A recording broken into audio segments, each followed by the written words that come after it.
ओम चतुर्वेद यजुर्वेद के ऋषियों तुम्हें प्रणाम।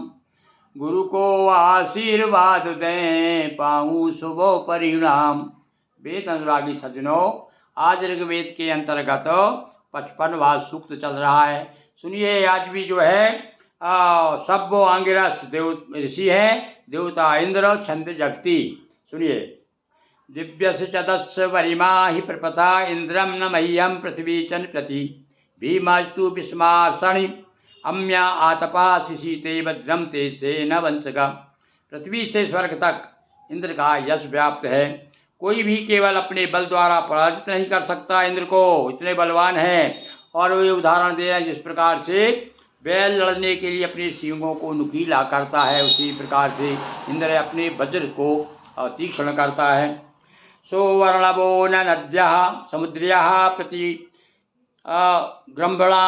ग्रंभणाति विसृता वरी भवि इंद्रस्य सोमस्य पीतये वृषायते सनातसा युग्म ओजसा पन्यस्यते। समुद्र द्वारा नदियों को धारण करने के समान इंद्र अपनी उत्कृष्टता से अंतरिक्ष में व्याप्त जल प्रवाहों को धारण करता है। सोम का पान करने का विलासी इंद्र अधिक समय से युद्धों में अपने बल और सामर्थ्य की प्रशंसा पाता रहा है। यानी जहाँ जहाँ भी इंद्र ने युद्ध किया है, वहाँ वहाँ पर विजय प्राप्त की है। त्वं तमिंद्रा पर्वतम न भोजसे महोन्द्रण्यस्य धर्माभिरस्यसि वीर्येण तव ताति चेकिते विश्वस्मा उग्रह कर्मणे पुरोहिता। हे बलशाली इंद्र, क्या कहते हैं ऋषि, तू अपने कामों में अग्रणी, बलों के कारण देवताओं में श्रेष्ठ माना जाता है। बल के कारण बड़ा बलवान बताया भैया इंद्र को। अपने बल से तू मेघों को विदीर्ण कर प्रजाओं के निमित्त जल वृष्टि कर उन पर शासन करता है। इंद्र जो है जल के देवता हैं। सा इदवने नमस्य भैरवस्यते चारु जनेषु प्रद्रुवाणा इंद्रियम्मा वृषा छंदुर्भवति हरियतो वृषा क्षीमे धेनो मघवा यदन्वती। धनवान बलवान सुंदर रूप वाला इंद्र धनातीक्षा करने वालों को अभिष्ट पदार्थ प्रदान करता है और विनयशीलों को स्तुतियों को श्रवण कर प्रसन्न होता है। स इन महानि समिधानि मन्मना तृणोति युध्मा ओषा जनेभ्या अधाचन सद्या धाति तुसीमत इंद्राय वज्रम निघंते वधम। इंद्र के हितार्थ भी वीर योद्धा अपने विपुल बल द्वारा बड़े युद्धों को जीतते हैं, अपने तीक्ष्ण वज्र से शत्रुओं का संहार करते हैं। उस वज्रधारी इंद्र के समक्ष मनुष्य नतमस्तक होते हैं। बोलिए वेद भगवान की जय। इसी प्रकार से हम आपको आप अपने वीडियो के द्वारा रामचरितमानस भी नित्य प्रति एक दोहा सुना रहे हैं। चलिए, इसके बाद दूसरा वीडियो हम बनाने जा रहे हैं। और भैया जी, राम जी का जन्म हो गया है और भई कुमार जबई सब भ्राता दीन जनेऊ गुरु पितु माता जनेऊ हो गया। शिकार खेलने जाने लगे। जो जो मृग राम बाण से मारे ते तंत्र सिधारे। और अब विश्वामित्र भी आ गए हैं और विश्वामित्र से बात हो गई है। विश्वामित्र क्या कहते हैं, महाराज मैं जाचन आयो नृप तो ही। हे राजन, मैं आपको जांचने के लिए आया हूँ। यानी जांचने के दो अर्थ है भैया। जांचने यानी परीक्षा लेने के लिए भी कि तुम कहाँ तक हो, मेरी बात मानेगा। और दूसरी क्या, मैं तुझसे मांगने आया हूँ। तो इस प्रकार से कहा उन्होंने कि भैया राक्षस मुझे परेशान कर रहे हैं, तो आप अपने पुत्रों को मुझे दे दीजिए।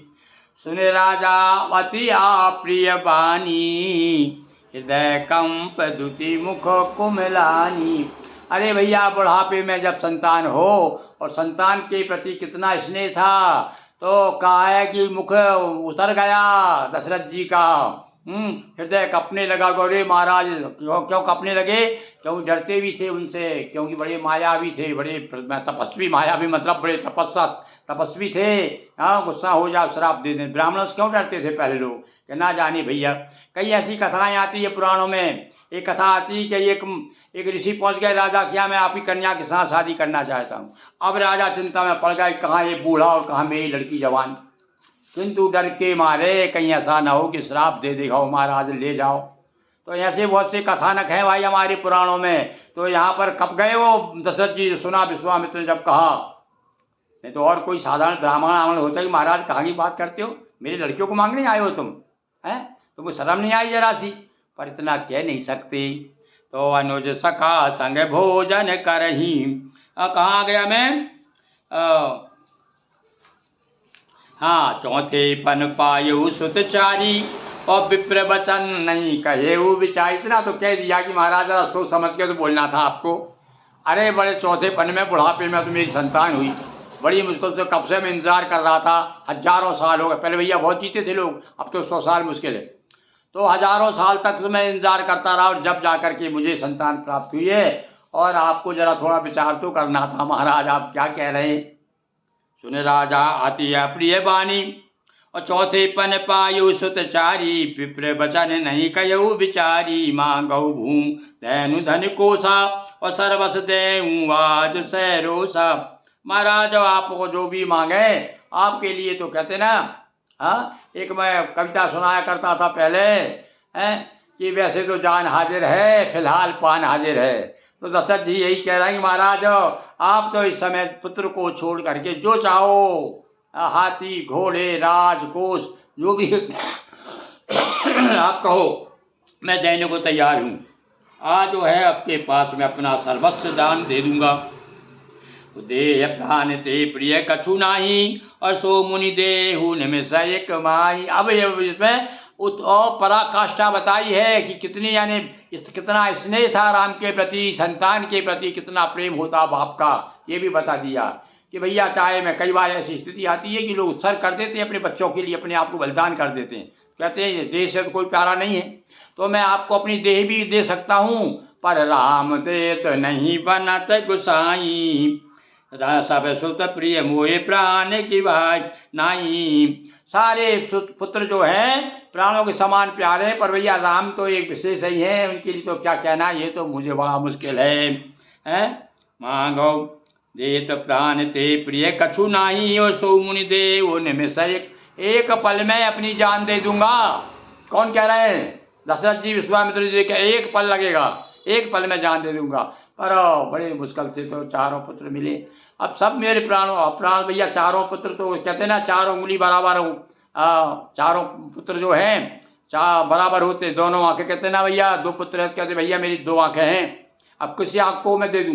तो कह रहे हैं ये चारों में सबसे राम को तो देते नहीं बनता। और कहानी से चरयति घोर कठोरा, और कह सुंदर सुत पाधा पारा में किशोरा।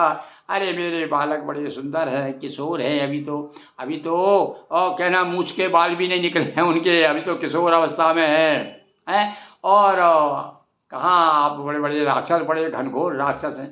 देखो यही प्रसंग, और औरतें सब विचार कर रही थी जनकपुरी की, कहती थी कि देखो इतना बड़ा कठोर धनुष है, और कहाँ ये किशोर इतना छोटा सा बालक ये कैसे धनुष को तोड़ देगा। तब वहाँ पर बताते हैं कि हाँ, तेजवंत लघु गणीय रानी, एक समझा रही हैं रानी को, माँ को समझा रही सीता जी की, यह तेजवंत को नहीं, कोई उसको छोटा नहीं समझना चाहिए। तो यहाँ राम जी तेजवंत हैं, इसलिए तो विश्वामित्र जी कह रहे हैं।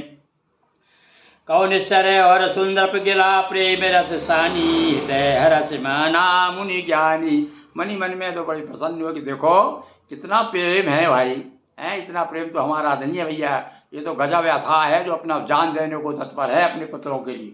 तो देख करके मणि मन में बड़ी प्रसन्न हो रहे हैं। तब वशिष्ठ बहु विधि समझावा, सुंदर संदेह नाश कह पावा। आप क्या समझाया होगा ये नहीं बताया भैया इसमें, कि वशिष्ठ जी ने कौन कौन से उदाहरण दिया और दशरथ जी को कैसे शांत किया।